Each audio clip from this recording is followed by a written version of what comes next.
ಎಲ್ರಿಗೂ ನಮಸ್ಕಾರ. ನಮ್ಮ ಅಡಿಗೆ ಸ್ಟೋರೀಸ್ಗೆ ಸ್ವಾಗತ. ಇವತ್ತಿನ ವಿಡಿಯೋದಲ್ಲಿ ಹರವೆ ಸೊಪ್ಪಿನ ಪಲ್ಯವನ್ನು ಸಿಂಪಲ್ಲಾಗಿ ಯಾವ ರೀತಿಯಲ್ಲಿ ಮಾಡೋದು ಅಂತ ತೋರಿಸ್ತಾ ಇದ್ದೀನಿ. ಇದು ತುಂಬ ಹೆಲ್ದಿಯಾದ ರೆಸಿಪಿ, ಹಾಗೆ ತುಂಬ ಕ್ವಿಕ್ಕಾಗಿ ಮಾಡ್ಕೋಬಹುದಾದಂತಹ ರೆಸಿಪಿ. ಮೊದಲಿಗೆ ಹರವೆ ಸೊಪ್ಪನ್ನು ಕಟ್ ಮಾಡ್ಕೊತಾ ಇದ್ದೀನಿ. ನಾನಿಲ್ಲಿ 1 ಕಟ್ ಆಗುವಷ್ಟು ಹರವೆ ಸೊಪ್ಪನ್ನು ತೊಗೊಂಡು ಅದನ್ನ ಕ್ಲೀನ್ ಮಾಡಿಕೊಂಡು ನೀಟಾಗಿ ವಾಶ್ ಮಾಡಿ ಇವಾಗ ಅದನ್ನ ಕಟ್ ಮಾಡ್ಕೊತಾ ಇದ್ದೀನಿ. ನೋಡಿ ನಾನಿಲ್ಲಿ ಎಷ್ಟು ಚಿಕ್ಕದಾಗಿ ಕಟ್ ಮಾಡ್ಕೊಂಡಿದ್ದೀನಿ ಅಂತ. ನಂತರ ಒಂದು ಮೀಡಿಯಂ ಗಾತ್ರದ ಒಂದು ಈರುಳ್ಳಿನ ಚಿಕ್ಕದಾಗಿ ಕಟ್ ಮಾಡ್ಕೋಬೇಕು. ಮೊದಲಿಗೆ ಒಗ್ಗರಣೆ ಮಾಡ್ಕೋಬೇಕು. ನಾನಿಲ್ಲಿ ಒಂದು ಪಾತ್ರೆಗೆ 2 ಟೇಬಲ್ ಸ್ಪೂನ್ ಆಗುವಷ್ಟು ತೆಂಗಿನ ಎಣ್ಣೆನ ಹಾಕ್ಕೊಳ್ತಾ ಇದ್ದೀನಿ. ತೆಂಗಿನ ಎಣ್ಣೆ ಹಾಕ್ಕೊಂಡಷ್ಟು ರುಚಿ ಜಾಸ್ತಿ. ನಂತರ ಅರ್ಧ ಟೇಬಲ್ ಸ್ಪೂನ್ ಆಗುವಷ್ಟು ಸಾಸಿವೆನ ಹಾಕ್ಕೊಳ್ತಾ ಇದ್ದೀನಿ. ಸಾಸಿವೆ ಚಿಟಪಟ ಅಂತ ಸಿಡಿತಾ ಇರಬೇಕಾದ್ರೆ ಬೆಳ್ಳುಳ್ಳಿನ ಹಾಕ್ಕೊಳ್ತಾ ಇದ್ದೀನಿ. ಬೆಳ್ಳುಳ್ಳಿ ಸ್ವಲ್ಪ ಎಣ್ಣೆಯಲ್ಲಿ ಫ್ರೈ ಆದ ನಂತರ ಕರಿಬೇವನ್ನ ಹಾಕ್ಕೊಳ್ತಾ ಇದ್ದೀನಿ. ಇವಾಗ ಇದನ್ನು ಚೆನ್ನಾಗಿ ಫ್ರೈ ಮಾಡ್ಕೋಬೇಕು.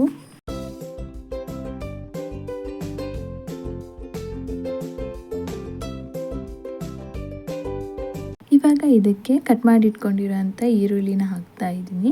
ಈರುಳ್ಳಿನೂ ಕೂಡ ಚೆನ್ನಾಗಿ ಫ್ರೈ ಮಾಡ್ಕೋಬೇಕು. ಇದು ಗೋಲ್ಡನ್ ಕಲರ್ ಬರುವವರೆಗೂ ನಾವು ಫ್ರೈ ಮಾಡ್ಕೋಬೇಕು.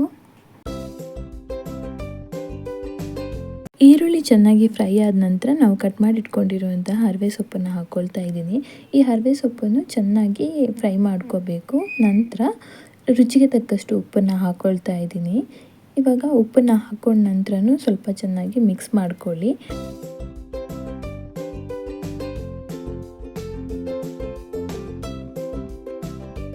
ಇವಾಗ ಇದನ್ನು ಮುಚ್ಚಿ 5 ನಿಮಿಷಗಳ ಕಾಲ ಬೇಯಿಸ್ಕೋಬೇಕು.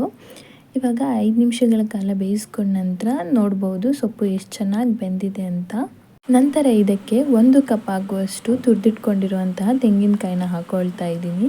ಇವಾಗ ಇದನ್ನು ಚೆನ್ನಾಗಿ ಮಿಕ್ಸ್ ಮಾಡಬೇಕು. ತೆಂಗಿನಕಾಯಿ ಹಸಿ ವಾಸನೆ ಹೋಗೋವರೆಗೂ ನಾವು ಇದನ್ನು ಚೆನ್ನಾಗಿ ಮಿಕ್ಸ್ ಮಾಡ್ಕೋಬೇಕು.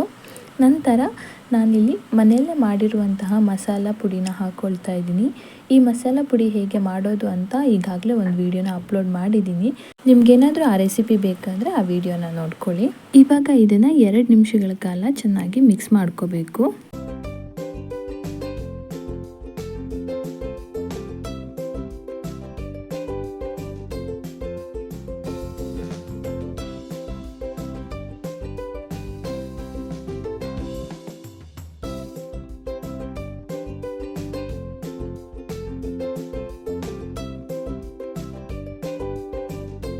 ರುಚಿಯಾದ ಹರವೆ ಸೊಪ್ಪಿನ ಪಲ್ಯ ರೆಡಿಯಾಗಿದೆ.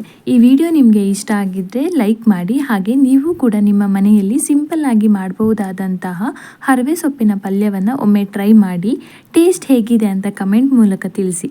ಹೀಗೆ ಇನ್ನಷ್ಟು ಸಿಂಪಲ್ ಹಾಗೂ ರುಚಿಕರವಾದ ಅಡುಗೆ ರೆಸಿಪೀಸ್ಗೆ ನಮ್ಮ ಅಡುಗೆ ಸ್ಟೋರೀಸ್ನ ಸಬ್ಸ್ಕ್ರೈಬ್ ಮಾಡಿ ಅಂತ ಹೇಳ್ತಾ ಇವತ್ತಿನ ವಿಡಿಯೋನ ಮುಗಿಸ್ತಾ ಇದ್ದೀನಿ.